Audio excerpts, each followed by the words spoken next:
New this morning, the candidate takes their call. Kamala. Hello. Hi. Hey there. In a moment made for social media, the Obamas offering a cell phone endorsement. We called to say Michelle and I couldn't be prouder to endorse you and to do everything we can to get you through this election and into the Oval Office. The former president and Mrs. Obama pledging to campaign for Harris. I can't have this phone call without saying to my girl Kamala, I am proud of you. This is going to be historic. Family, what's good? What's good? You see it. So Obama has officially came out and endorsed Kamala Harris as the Democratic presidential nominee. But I got a question. Why did he take so long? Why did he take so long coming out to endorse her? Why did he drag his feet? Boom. Barack Obama doesn't endorse Kamala Harris, says Dems will pick outstanding nominee. He never wanted her to be the nominee. Obama did not want her to be nominee. Straight up and down. And look at him. This just goes to show how fake and phony politics are. Look at them smiling in each other's face. Can't stand each other. Look at them. But listen. Why did he drag his feet? Why did everybody else jump on board, but Obama took so long to come out? Let's see. Obama doesn't believe Kamala Harris can beat Trump.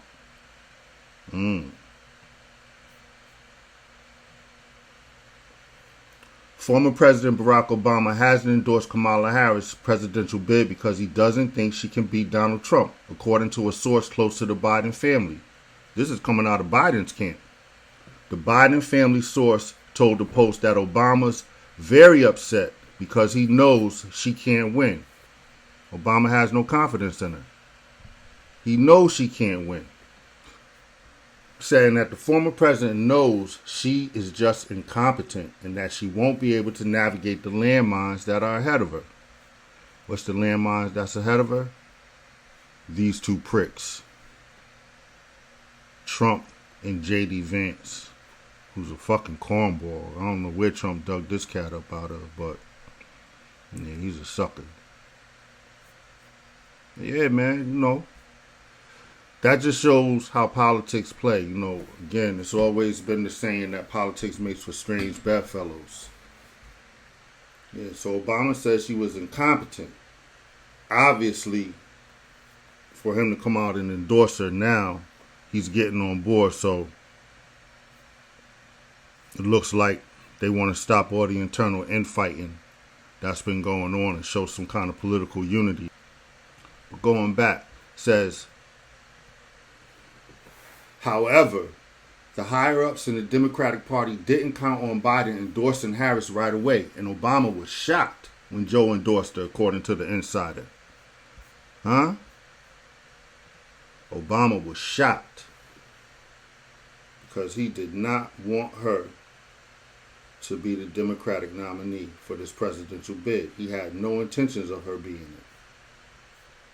We can't forget about the inside beef that's been going on behind the scenes between Obama and Biden since 2015, when Obama tapped Hillary for the presidential bid instead of Biden. Biden felt very disrespected because of that. Although they kept a united front in front of the public, behind the scenes, there's been tension ever since then. In case you didn't know. You know what I'm saying? Yeah, man. So, yeah. Obama didn't want her to be presidential because he knows she can't win. I don't have no confidence in her. And especially since he disrespected black people, I'm definitely not fucking with her.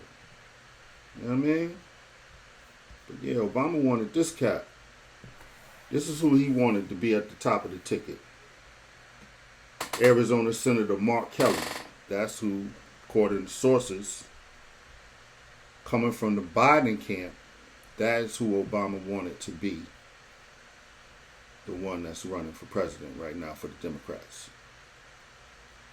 And He is furious things have not gone his way, according to the Biden source. Furious. Furious. Huh? Furious. My hypothesis is this, right? So Obama, although he tried to prolong as long as possible to show solidarity with the Democratic Party because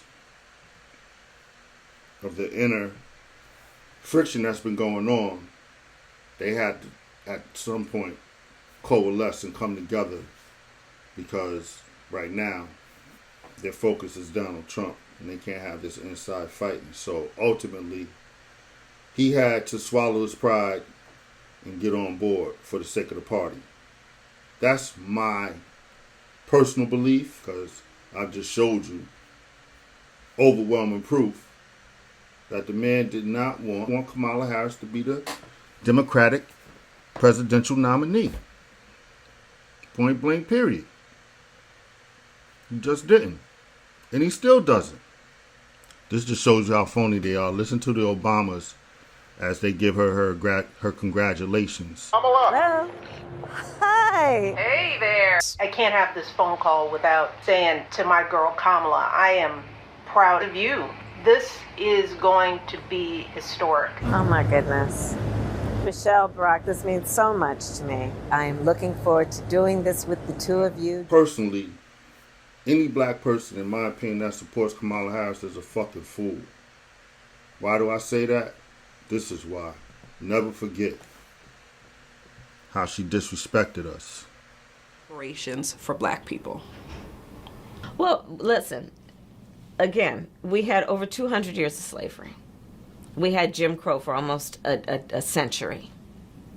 We had legalized discrimination and segregation, and now we have segregation and discrimination that is not legal but still exists and is a barrier to progress. We have disparities around housing. We have disparities around education. We have disparities around income. And we have to recognize that everybody did not start out on an equal footing in this country. And in particular, black people have not. And so we have got to recognize that and do something about that and give folks a lift up. That's why, for example, I'm proposing the LIFT Act. Give people who are making $100,000 or less as a family a tax credit, which will benefit and uplift 60% of black families who are in poverty. So by default, it affects black families, but there's not a particular policy for African Americans that you would explore. But no, if you look at the reality of who will benefit from certain policies, when you take into account that they're not starting at the same place and they're not starting on equal footing, it will directly benefit black children, black families, black homeowners, because the disparities are so significant. So if we focus on the specific issues that have resulted in the greatest disparities, and we understand that that's part of why we're doing it. Listen, the reality also is this. Any policy that will benefit black people will benefit all of society. Let's be clear about that. Let's really be clear about that. So I'm not going to sit here and say I'm going to do something that's only going to benefit black people. No, because whatever benefits that black family will benefit that community and society as a whole and the country. Let's really be clear about that. So I'm not going to sit here and say I'm going to do something that's only going to benefit black people. No. She would never go to any other group and talk to them that type of way and disrespect them. All other groups, she would talk about what she can do for them, how they can benefit from voting for her. But when it came to us, she was quick to tell us what she's not going to do specifically for black people. And made no bones about it. Yeah, that was very disrespectful, in my opinion. And I can't support those type of politics. Anytime she can come and feel confident that she can talk reckless to black people like that and disrespect us, and then we're supposed to turn around and give her our vote? Nah. I'm good on that. Not to mention that she runs around and only comes around the black community when it's election time walks around with Popeye's chicken and wearing Converse and all kind of corny shit. And then when she does win, going back to the first East Indian, the first black, the first East Asian, all you Democratic shills that support and think that because she went to a HBCU, somehow that gives her some kind of black credibility within the black community. Stop that. We have to be way more politically sophisticated. We can't continue to play these backwards politics. Somebody come around us and do the latest dance, sing the latest rap song. You know what I mean? Know the latest slang. We got to stop that shit. We got to stop falling for symbolic victories. Symbolism does us nothing. While everybody is getting tangibles and benefits, we jumping up and down for somebody who cosplays as black, but doesn't do or want anything to do with black people at the end of the day. We got to stop falling for the first black woman Supreme Court justice, the first black woman vice president. Black faces in high places does nothing for the collective. Let me know what you think about this situation with Obama finally coming out and endorsing Kamala Harris for the Democratic presidential nominee. And what do you think the real reasons are that he was so reluctant to come out and endorse her in the first place? Give me in the comments to let me know. Until then, everybody stay safe and be well. Motivation got me up from wrath to riches. And me and Cruz finally be back to business. Came from wrath to riches. Came from the bottom. Cruz told me get it, and then I got it. Look, family eating, gotta keep food on the plate. I'm trying to get it now, don't got time to waste.